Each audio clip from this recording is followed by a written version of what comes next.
Masuk habuk lah pula.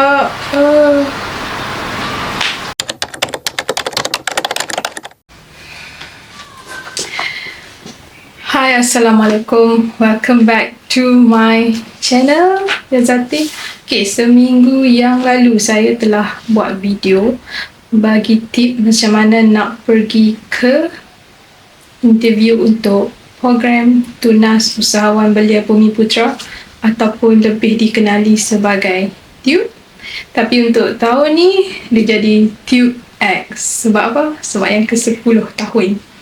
Jadinya kalau yang dah melepasi sesi interview, tahniah saya ucapkan sebab anda dah berjaya melepasi ke saringan kedua. Saya rasa kedua ke atau pertama, saya tak pasti. Saya akan labelkan sebagai saringan kedua lah, sebab yang pertama adalah sesi mengisi borang online. Kalau tak lepas yang tu, you tak dipanggil ke interview. Kalau dah lepas interview, kalau dapat undangan untuk menghadiri ke Camp TUBE, sangat-sangatlah saya ucapkan tahniah kepada rakan-rakan usahawan sekalian. Jadi formal pula. Tahulah kenapa hanya sebab panas kot. Okay. Kalau yang mana rakan-rakan usahawan yang dah mendapat tempat untuk ke camp, tapi saya pun tak tahu campnya dekat mana, saya tak menguruskan, saya memang tak tahu langsung pasal tu, tapi saya akan kongsikan sebelum nak ke camp apa persediaan yang perlu dilakukan. Kalau tak mau buat pun tak apa, risiko bergantung atas diri sendiri. Okay? Ini adalah untuk memudahkan anda semua. Sebab dulu pun saya pergi masuk ke camp, saya redah aja. Saya macam tak tahu bayangan apa yang akan terjadi apa semua kan. Walaupun dibuat secara online, tapi ada benda elemen penting yang kita perlu ambil tahu. Yang pertama, seperti saya terangkan di video sebelum ni, saya cakap macam basic je kan. Untuk video untuk yang ni saya akan bagi tahu apa yang perlu, at least rakan-rakan usahawan ataupun yang baru menjadi usahawan ni kena ambil pedulilah, ataupun ambil sebagai basic knowledge. Yang pertama adalah berkaitan dengan business model canvas. Business model canvas ni dia adalah satu ringkasan perniagaan, rancangan perniagaan yang terdiri daripada 9 blok utama. Kalau yang mana dah biasa belajar pasal PMC, mudahlah, you tahulah apa yang perlu dilakukan, kan? Betul tak? Dia ada 9 blok utama. Antaranya adalah customer segmentation, channel, apa dia lagi? Value proposition, aktiviti utama ataupun key activities, key resources, sumber utama, suit to cost, aliran pendapatan, dan juga yang terakhir adalah key partners. Okay. 9 blok ni you kena ambil tahu apa kaitan dengan you punya business. Okay. Oh, saya lupa nak cakap. Sebelum you nak buat semua benda ni, ataupun you nak exercise dulu, you kena pilih satu saja jenis perniagaan ataupun perkhidmatan yang you dah buat, yang you dah buat ataupun you dah jalankan. Kalau kata you buat produk makanan, you buat produk kesihatan, you buat produk apa lagi, pakaian, you tumpukan kepada satu produk sahaja. Jangan campur aduk, oh you buat servis ni, you campur produk ni untuk you punya ni. Jangan. Satu benda, satu sahaja. BMC. Jangan campur aduk. Nanti memang tak boleh pun kalau ikutkan. Dia kena satu benda tu untuk satu model. Okay. Kalau you buat servis construction, you buat servis fotografi, videografi, you punya business model you macam mana. Kat situ adalah you punya brainstorming. Siapa pelanggan you, macam mana you nak cari you punya to cost you macam mana. Semua tu dalam business model Canvas you akan belajar lebih lagi nanti. Dan juga yang penting adalah you kena buat dalam bentuk yang lebih detail. Sebab apa? Nanti kalau you buat macam benda yang terlalu basic, you buat, contohnya you buat produk makanan dekat siapa you nak jual, itu customer segmentation you kena spesifikkan. Kalau you rasa you tak boleh nak jual ke seluruh Malaysia, okay, you spesifikkan you jual produk you untuk negeri mana. You duduk di, katakan Kuala Lumpur, okay, kawasan mana yang you nak target, spesifikkan. Pendapatan yang banyak mana, siapa yang suka makan sebenarnya kalau produk dessert ni, kan. Itu you kena spesifikkan. Dan business model Canva ni juga dia umpama you punya like Google Maps tau. Macam mana you nak navigate kan you punya perniagaan. So nanti kalau one day you ada problem, you punya sale tak jadilah, you punya ni tak capai sasaran pelanggan you lah, macam mana you nak ubah itu terpulang. Tapi dekat situlah you punya panduan untuk you menjalankan perniagaan nanti. Jangan jadi macam orang lain yang kalau nak niaga saja kan, tiba-tiba tengok orang ni buat produk kata yang terkini, apa dia, Crombolini. Ada orang buat Crombolini, dia pun nak buat, lepas tu buat tak jadi, tak sedap. Jangan. Kita kena tahu apa kita punya USP produk kita dan kita tafsirkan segala tu ke dalam bentuk business model. Macam mana kita nak sampaikan produk kita tu kepada target customer, macam mana kita nak buat marketing apa semua, itu akan ada dalam kita akan brainstorming dekat kita punya business model Canvas. Jangan macam buat perniagaan ni sebab nak timbul orang kan, copy paste apa orang lain buat.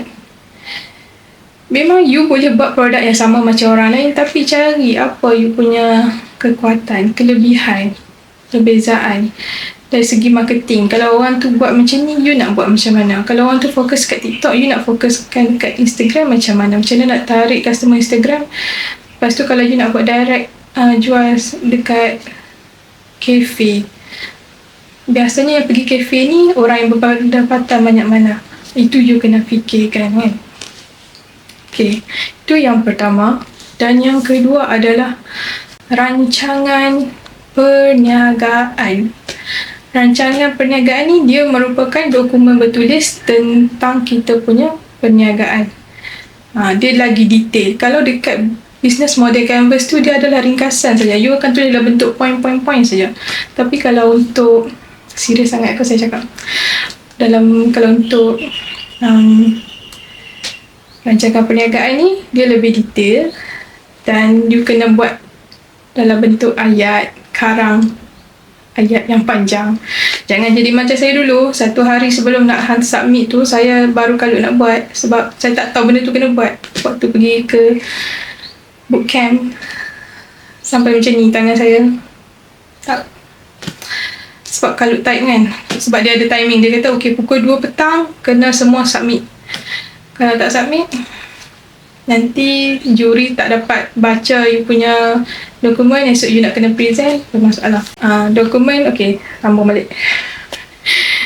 Rancangan perniagaan ni penting. Dia melibatkan you nak ceritakan, you nak convince you punya pelabur ataupun you punya agensi yang nak bagi you grant ni. Grant ni berapa puluh ribu saya pun tak tahu. Boleh jadi 30,000, boleh jadi 50,000, boleh jadi 100,000. Saya pun tak tahu berapa banyak yang mereka tawarkan untuk tahun ni. Jadinya bersedia dan tuliskan, sediakan rancangan perniagaan tu sedetail yang mungkin. Even you tak pandai nak buat pun, tapi you at least you tahu, ini ke cara nak buat rancangan perniagaan ni, dia melibatkan apa, yang patut elemen yang penting adalah ada rancangan pentadbiran sumber manusia, rancangan kewangan, rancangan pemasaran dan jualan. Itu antara elemen yang penting dalam rancangan perniagaan ni. Dan selalunya juri dia akan tengok you punya rancangan kewangan. Rancangan kewangan ni you punya you merancang. Benda tu jadi tak jadi tak tahu lagi. Nama pun merancang kan. Sama ada mereka nak tengok dalam tempoh 1 tahun ataupun 2 tahun, dia boleh jadi 5 tahun. Dalam masa 5 tahun tu apa rancangan you dari segi marketing, dari segi pengiraan operasi, berapa. Dia nak tengok untung rugi semua kat situ. Jadi kalau bila you dah ada rancangan perniagaan ni, you boleh nampak bisnes ni boleh pergi sejauh mana kan. Memanglah dekat situ kadang you tulis untung tahun ni adalah sebanyak 3,000, tapi in reality boleh jadi tak untung, rugi. It's okay, tapi dalam rancangan perniagaan tu you dah ada you punya planning, you ada rancangan macam mana you nak buat masa mana you nak buat jualan. Dan juga yang penting bahagian rancangan kewangan tu, walaupun itu nama rancangan, tapi janganlah sampai kita menipu yang tak logik.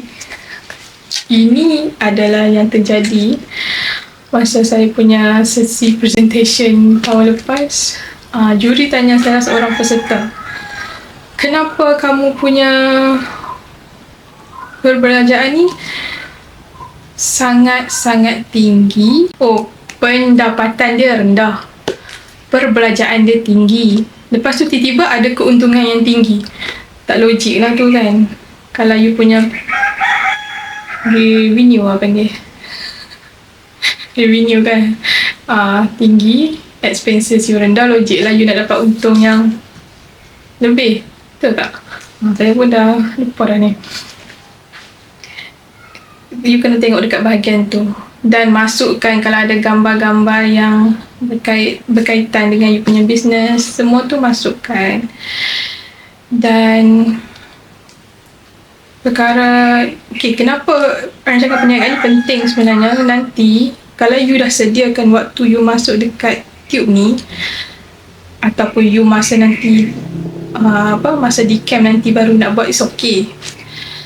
You tak nak buat sekarang pun tak apa, at least you dah ada ambil some idea, you dah draft pun lagi senang. Nanti waktu trainer ajak dekat camp nanti, you boleh macam topak-topak edit mana yang part yang you rasa perlu edit ke apa kan. Macam dia penting sebab bila you nak convince agensi ni, you kena tahulah apa yang diperlukan untuk perniagaan you. Kalau you sekadar macam saya nak gerani sebab saya nak berniaga, tapi sebab apa berniaga je ke, you kena convince dia, yakinkan dia bisnes ni boleh pergi sejauh mana. Kalau kata kalau you nak dia, kalau kata tahun ni dia tawarkan 50,000, macam mana you nak yakinkan bisnes you tu boleh menarik agensi ni daripada SME Corp lah saya cakap SME Corp yang tawarkan dana ni nak bagi dekat you sebanyak 50,000. You kena convince mereka, macam tunjukkan dia punya kekuatan, dia punya produk apa semua ni kan. Dan juga perjalanan perancangan perniagaan you. Dan nanti kalau kata you dah buat rancangan perniagaan, benda ni sangat senang. Bila next time you nak approach agensi-agensi lain, at least you dah ada. Itu adalah kelebihan. Tapi jangan risau, kalau kata you tak boleh buat dengan sempurna, nanti dekat camp, trainers akan bagi exposure pasal benda-benda ni. Dia akan bagi pendedahan untuk setiap bahagian yang perlu ada dalam rancangan perniagaan ni. Nanti untuk memudahkan you saja saya terangkan, buat draft ke apa ke yang memudahkan you. So you dah nampak bayang dah Nanti you tak kalut-kalut dah. Dan yang ketiga, pitching. Latihlah macam mana nak pitch you punya business. Pitching ni adalah salah satu elemen, iaitu elemen penting lah untuk masuk ke dalam camp tip ni, di mana you kena present you punya idea perniagaan. Dan saya pun tak tahu untuk tahun ni berapa lama masa yang diberikan. Macam saya hantu 3 minit saja. Boleh jadi kalau you pergi camp ni mungkin boleh jadi 10 minit. Itu saya tak pasti. Tapi sekiranya boleh, you practice lah macam mana you nak present you punya business ni. Apa poin penting yang you nak highlightkan.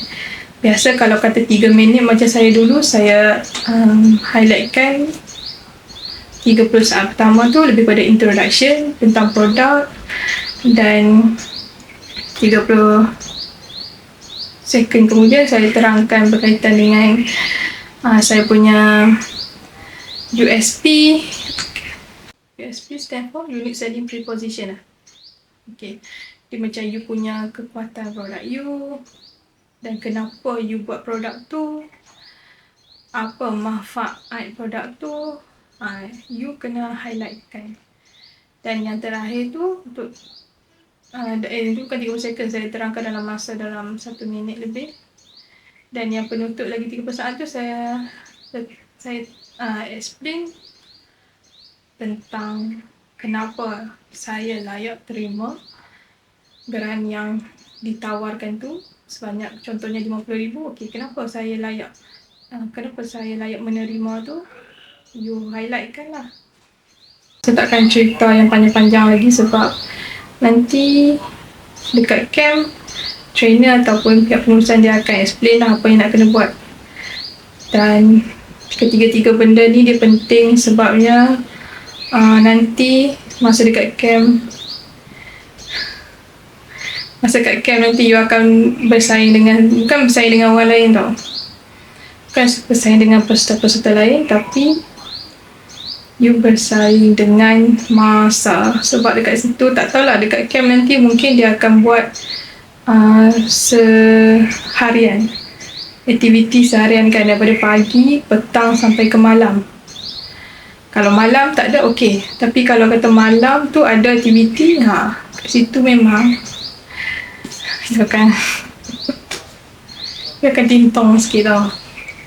So ambil tu je 3 poin penting: business model canvas, rancangan perniagaan, business ataupun business plan, dan juga teknik untuk presentation. Ketiga-tiga elemen ni perlu dititik beratkan sebab dia menilai berdasarkan individual, dia bukan menilai berdasarkan kumpulan. Mungkin tak tahulah, you pergi camp nanti ada part yang menilai secara kumpulan ke, saya tak pasti. Tapi yang untuk individual, 3 tu memang penting lah. Business model canvas, rancangan perniagaan, dan juga pitching, presentation. Fokus kat situ sebelum pergi tu, at least get ready.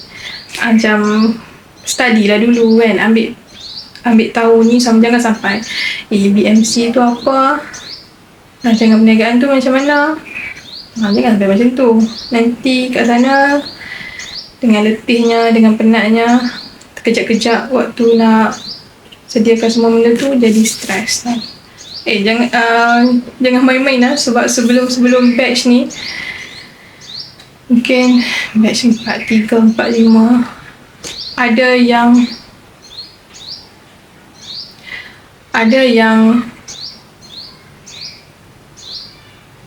apa?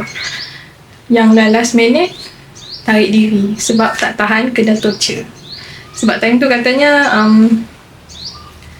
kena dihandle oleh pelapis, handle oleh tentera kan. So faham sendirilah. Tapi yang untuk kali ni saya pun tak tahu. Tapi yang sebelum ni tu macam saya dengar pun macam penat. Ada yang tarik diri. Bila tarik diri memang tak boleh apa, tak jadi apa lah kan. Dia memang tak dapat lah cerita dia. Geran yang patut dia dapat, dia tak dapat. At least kalau you bertahan, kalau tak dapat full pun, dapat separuh pun, tu dah satu pencapaian lah. Ni kalau dah tarik diri, memang tak boleh buat apa lah. So prepare 3 benda tu.